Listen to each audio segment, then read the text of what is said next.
Hello, everyone, and welcome back to the Security Repo podcast. We're here, we have a very interesting topic today, one that we haven't really covered too far in depth. And we're going to be diving pretty deep into threat modeling. And we're here with Paul McCarty, who's going to help us on this journey, understanding what threat modeling is, who really should do it. Paul is a DevSecOps OG and spends most of his time red teaming in the software supply chain for GitLab, which I've got to say is one of my favorite companies. He's also the founder of SecureStack, a cloud-native software supply chain startup. Paul has worked for a massive, long list of very impressive companies, including NASA, Boeing, Blue Cross/Blue Shield, John Deere, the US military, and the Australian government, among many others. I'll stop there with all my nice things, but Paul, we're thrilled to have you here, and thanks so much for making the time and coming down and sitting with us today. Yeah, no worries, man. Thanks for having me. A lot of interesting stuff in your background. Thanks very much for being on the show. Actually, before we jump into the topic of threat modeling, which is why we brought you on, I would love to hear that story of how you went from like JPL, and now you're focused on threat modeling, have your own startup, and you're also working at GitLab.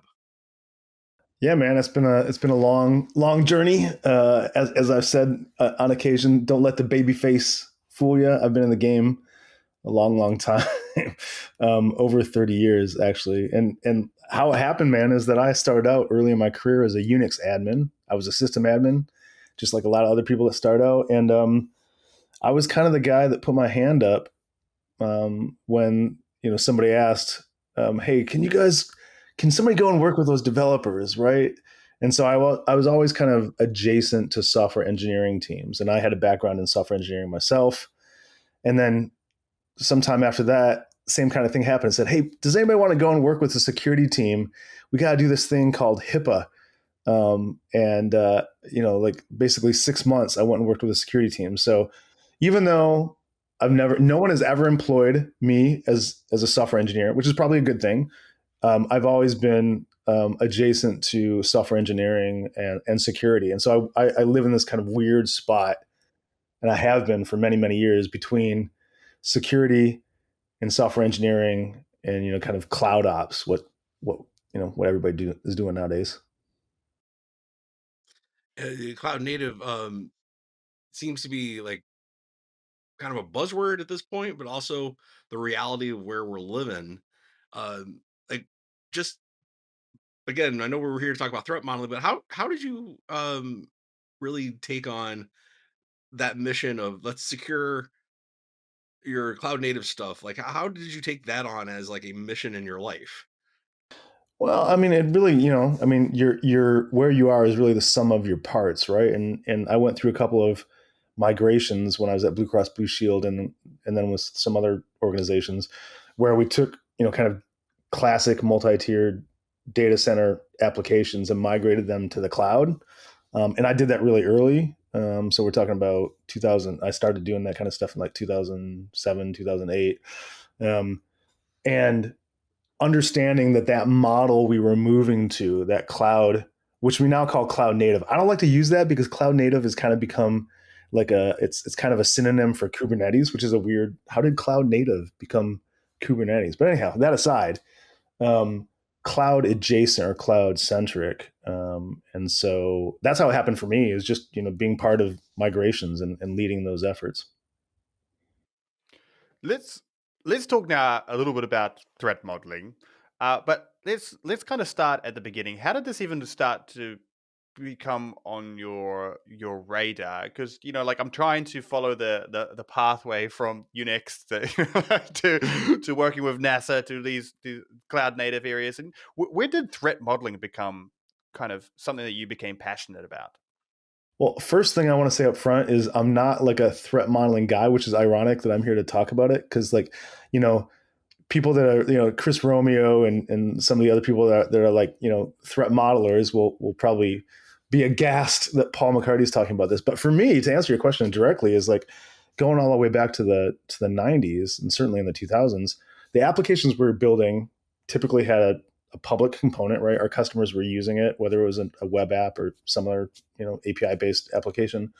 So there was always this need to kind of understand the security exposure and profile for those applications. And as those applications have become more and more complex over time, as they've moved to the cloud, they've gotten, there's more, public facing assets. There's more of it sprawled all over the place. And so understanding and coming up with a process in my head that lets me kind of figure out what are all the components, what are their exposures individually, and then what does that mean for the application as a whole? And that's just kind of turned into organically my own threat modeling framework, TVPO.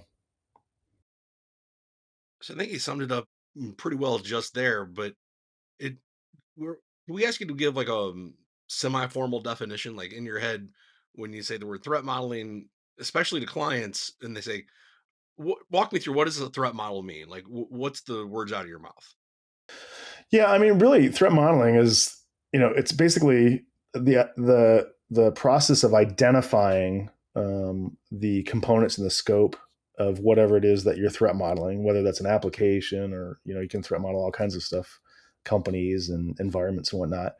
And then identifying the security risks that are inherent in that system, and then prioritizing future work that you could do based on that. So if it's a web app, for example, you're basically figuring out what components, the source code components, the libraries and the frameworks that you're using in source code, the CDN components and things you're pulling from the web, the cloud native kind of components coming from AWS or Azure, figuring out all those things, and then identifying where are my risks, and then prioritizing those based on those individual components.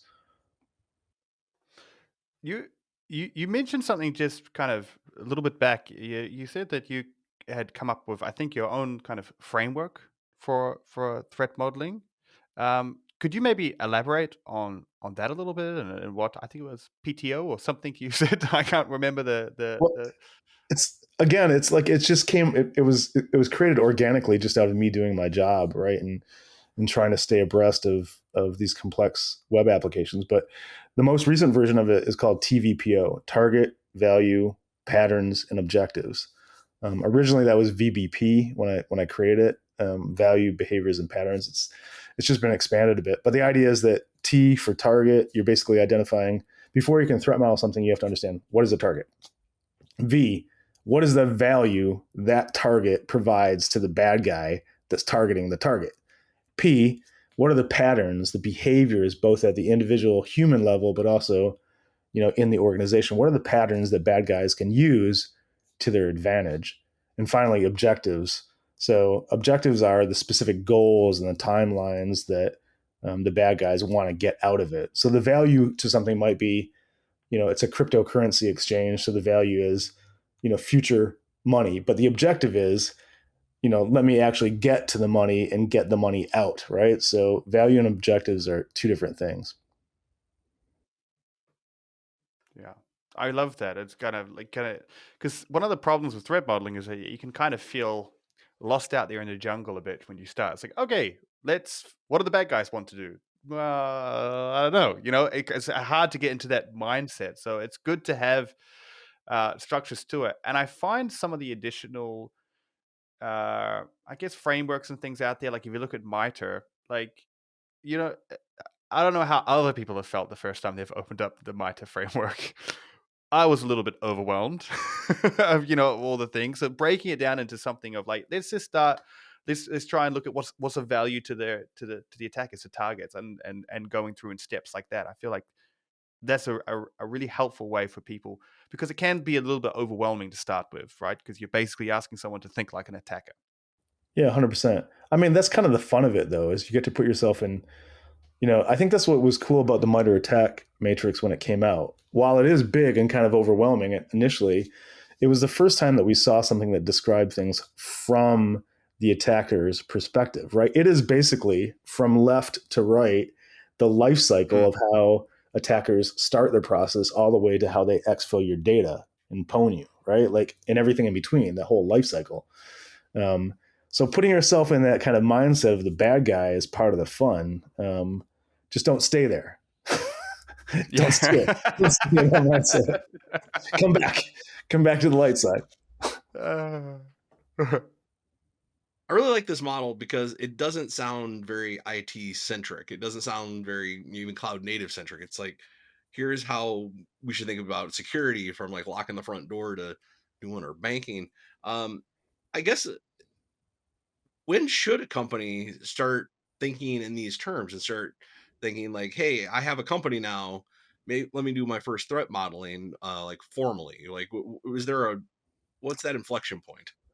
Yeah, that's a good question. I mean, it kind of depends on what it is you do, right? Like, I mean, the target in the objectives, sorry, the value and the objectives that we talk about in TVPO, those are kind of specific to those are very centered around what the company does and what are the assets or intellectual property that bad guys can go after. So if you're a plumbing supply company, you know, you probably can wait a little bit longer than if you're like a credit card merchant payment gateway. So it kind of depends on that. But another way to answer that question is that you don't want to wait until the end of the process to threat model, because by that point the architecture is set, the application is done, and we've been dealing with that for 30 plus years, where we've been trying to tack security on, bolted on, when it's already the horse is already bolted, right? And we're trying to like tap security on it. So another way to answer your question, mate, is to say that don't wait until the end to start threat modeling it. Think about it early on, because that's going to then influence the choices. Hopefully is going to influence in a good way the choices that you make as you built out those application environments and the architecture underneath it. is is threat modeling something that like you do once? Like you're talking about, like what's the inflection point of when do we do a threat model? Is is this something that you do it every major update, or you do it once a year or every 10 years? Like when should you kind of think about doing threat modeling, and how big of an exercise should it be each time you kind of dive into one? Modeling is something you should be doing all the time. If you're walking down the street in Detroit, you're constantly doing threat modeling, right? And the same thing when you're like building applications in the public, right? Those things are being attacked constantly. So you need to be constantly doing that threat modeling and understand the risks, especially because modern web applications are changing constantly. The rate of iteration that our development teams are pushing new features. Google is famous for doing like, I don't know, 2 million, changes a week or something like that, right? But many organizations now push to prod using CI/CD multiple times a day, right? That each one of those iterations is an opportunity for something to sneak in, or for there to be a change and a diff that can overall make the application less secure. So that risk modeling has to be something that you employ all the time, and that's why you need to use automation as much as you can in the process. So part of the reason we know that applications can change so fast is that we're no longer in the world where developers are writing every line of code from scratch. We're really standing on the shoulders of giants constantly by using third-party libraries, open source third-party libraries. Uh, there's a lot of awesome to that. I'm a huge open source fan. But there also are some unique risks to that versus the classic model where we can code review every single little byte that a developer wants to do to our code. So can you talk about that? Like, what are those unique risks that open source and this third party component assembly lines we're building, or software factories we're building? Uh, what's the threat modeling look like for that world versus the traditional, lockdown IT world? So man, there's so many things I want to say about that. Like the open source is, I mean, some estimates say that the average application uses like 94% open source, right? So a lot of the applications that we're all interacting with, a huge majority of it is open source. And that's awesome, right? That's great that people are contributing to that ecosystem. However, like you said, there's another side to it, which is that when you build something like that people are going to use, you want to make sure that you're doing that in a way, as an open source maintainer and as collaborators on those projects, that what you're giving out to the world passes some basic kind of security requirements. And that's something that so TVPO, for example, you can absolutely use TVPO to threat model an open source project, an open source repository. It's built to be able to do that. I've done that. I think I've even recorded a YouTube video about it. And there's other stuff out there. There's other tools out there like the OpenSSF scorecard and some tools from companies like some open source from companies like Stacklog and others that help give visibility into whether or not a particular open source project is secure. But back to your question, since we use so much open source, can you threat model all of your open source? Probably pretty impractical, right? So you have to pick your battles. Yeah, I mean, and it's such a relevant topic now when you look at kind of the recent developments in open source with the, the name has escaped me. XZ or Yeah, XZ. XZ. Yeah, there we are. So like looking at that, it.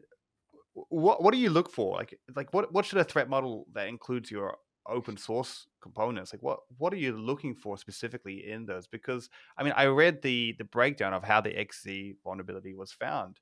It was a change of like 0.3 milliseconds or something in processing speed or something like that. That I mean, like I've got to tell you, that's a pretty impressive find to be able to do that. Right? But like, what should you look for in your open source tools when you're kind of threat modeling them?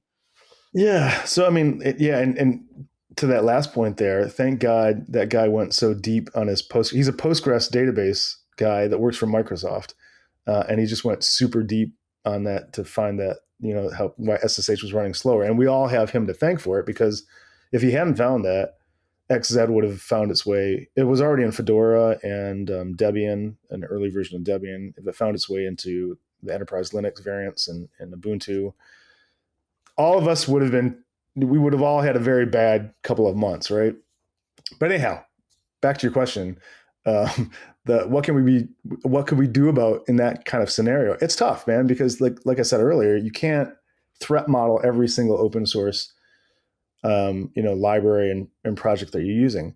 But a good place to start is if something new is introduced, start there. So I can give you I can actually give you a real life example of how this has happened to me. So about almost a year ago, the customer at SecureStack had introduced a new JavaScript runtime into their application. It was a big change, and I took a look at it, and sure enough, there were some real issues in that project. Super cool project, really like it, but there were some real significant issues there, some of which actually broke the security kind of testing that company had in place and were required to have in place because they were going through a SOC 2 Type 2 audit. So, that was a situation where we saw something new introduced. We took a look at it.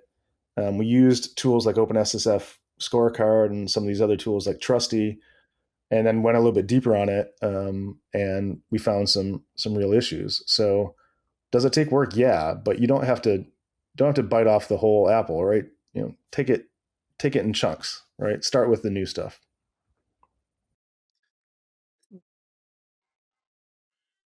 So it seems like we're talking about the onus is on the developer and the company itself to, like, hey, you're bringing this in house, you need to make sure this is secure. But is that where the responsibility really lies? Like, we're talking about so much open source, or so many libraries, so much off the shelf component that we're not writing.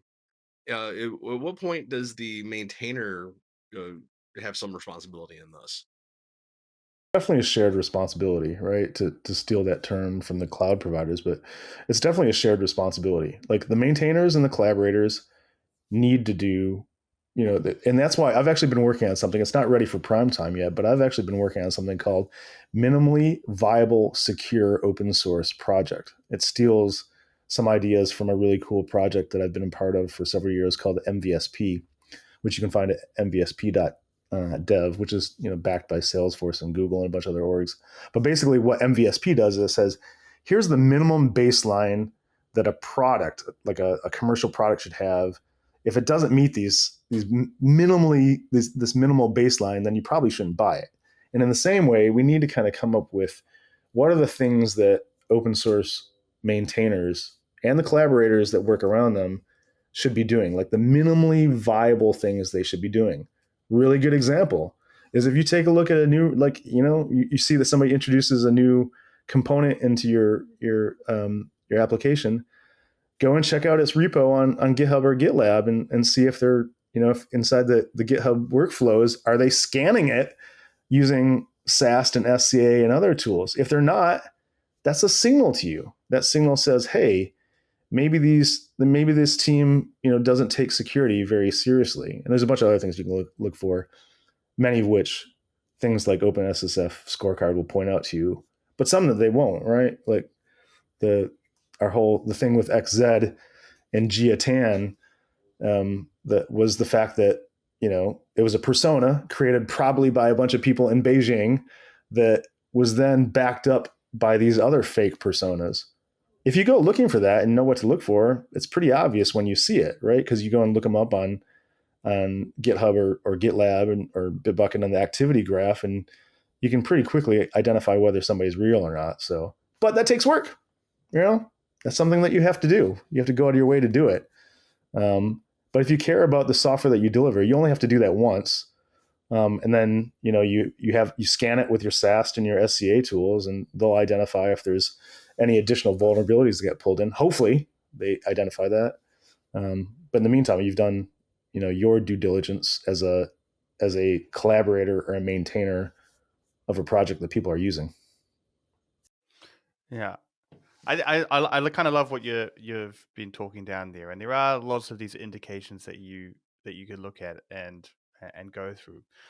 One of the things that I know you do is you teach a class on red teaming the supply chain, and there's something interesting there, which is that you talk about, which is how to build a good code puppet. Could you maybe elaborate into kind of what that is? Because that sounds quite interesting. What's the purpose of that in that class that you teach? Mac's been doing his LinkedIn homework. Good on you, mate.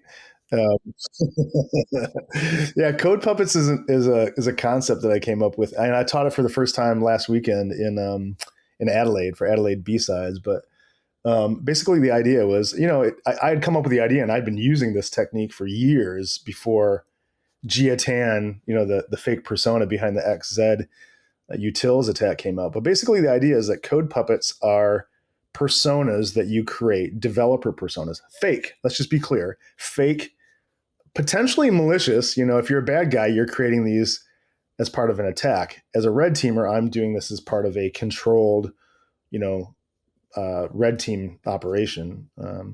So basically, the idea is that you build a software engineering profile, you create a GitHub or a GitLab environment for it.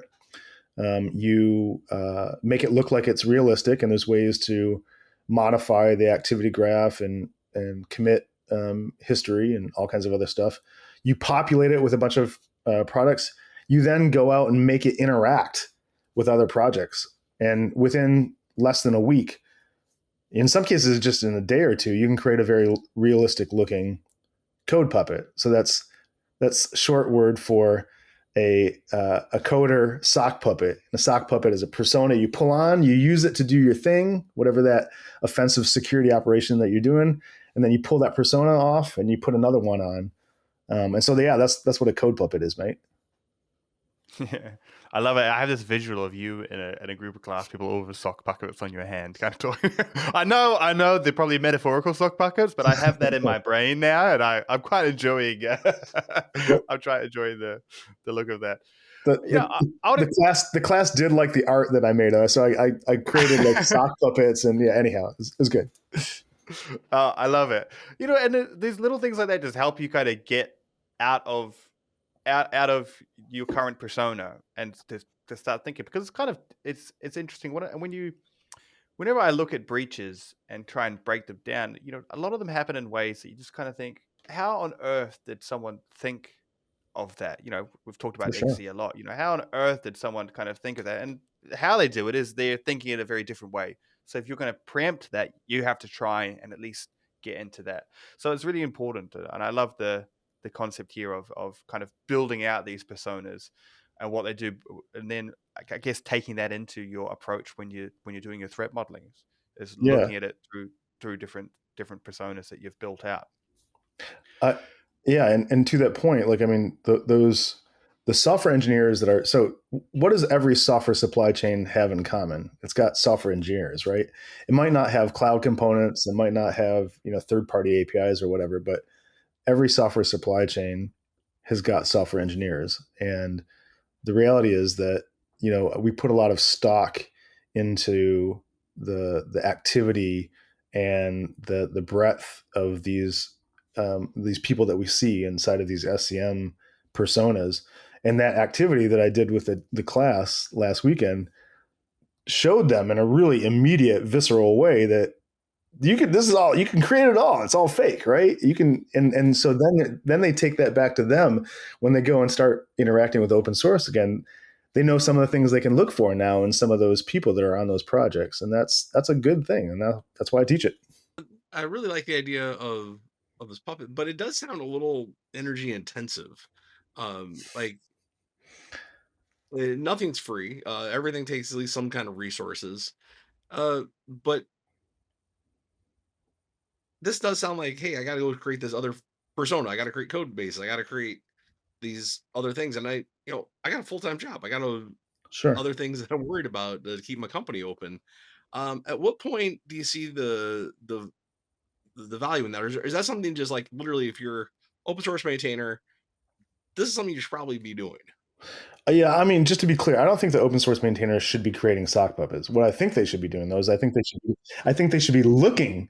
I think they should be looking for fake personas that want to join their project, right? Just like the original maintainer of XZ was approached by what we now know is a persona, a fake persona, and came at the right time and said, "Hey, I'll take all that stress and that weight off your shoulders for that project that you've been toiling over since 2002, I think." So yeah, I'm not suggesting they do that. I'm a red teamer. I'm an offensive security guy, so it's fun for me to do it.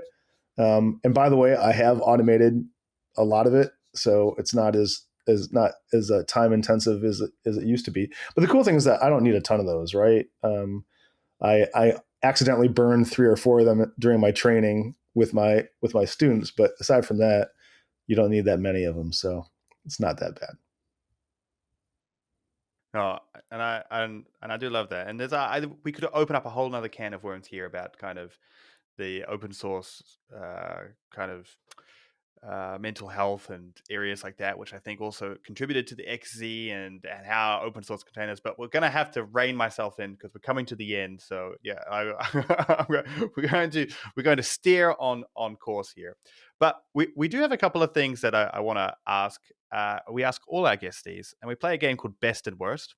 And I want to ask you, what is the best security advice that you would give someone, or perhaps you have received? And then I'm going to flip that on its head and I was like, what's the worst security advice you've heard someone say, or someone's told you, or you just know that's kind of out there? Let's start with the best. What's the best security advice? The best security advice that I've heard, I think, is trust no one, which another way to, and maybe that's growing up on the east side of Detroit. Maybe that's influenced that. But no, I mean, the reality is I have a sticker on my laptop right now, which you guys can't see, but basically the idea is that, that you need to be validating what you see and what you interact with, constantly, right? And head on a swivel, as we say in ice hockey. So if you start out by saying, let me not make any assumptions about the innate security about a thing, let me go and test these things. I think you start out in a better foot. So that's the best thing. For sure. Let's go for the worst. What's the worst security advice? It's a toss up between use Windows or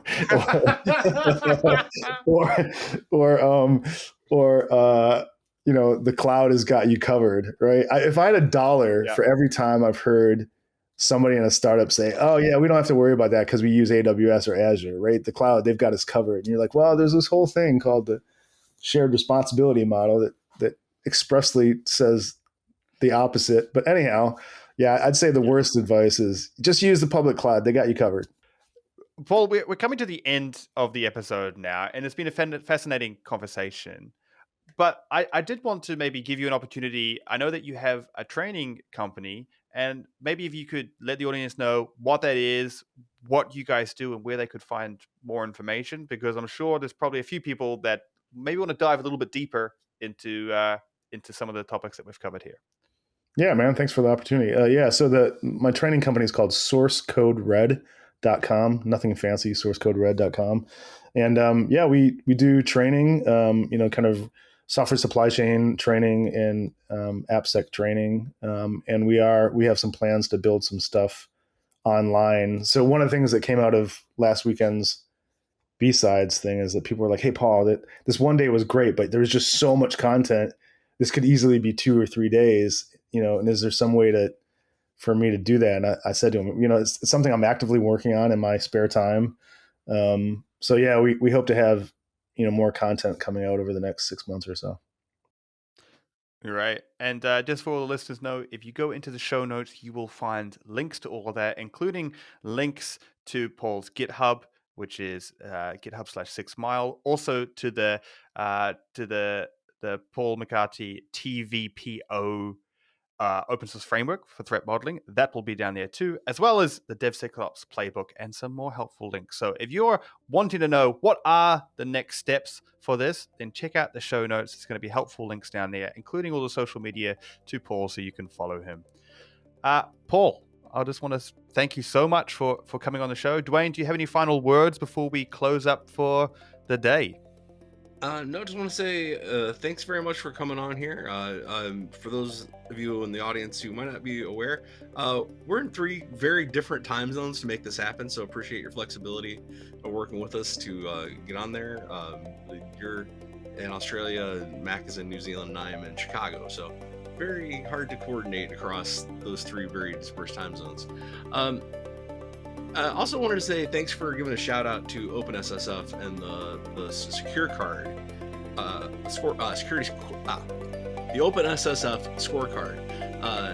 I think that's an awesome tool that more people need to be aware about. So thanks for helping us raise awareness. Yeah. Hey, I got one more thing actually about that. Sorry, last minute thing.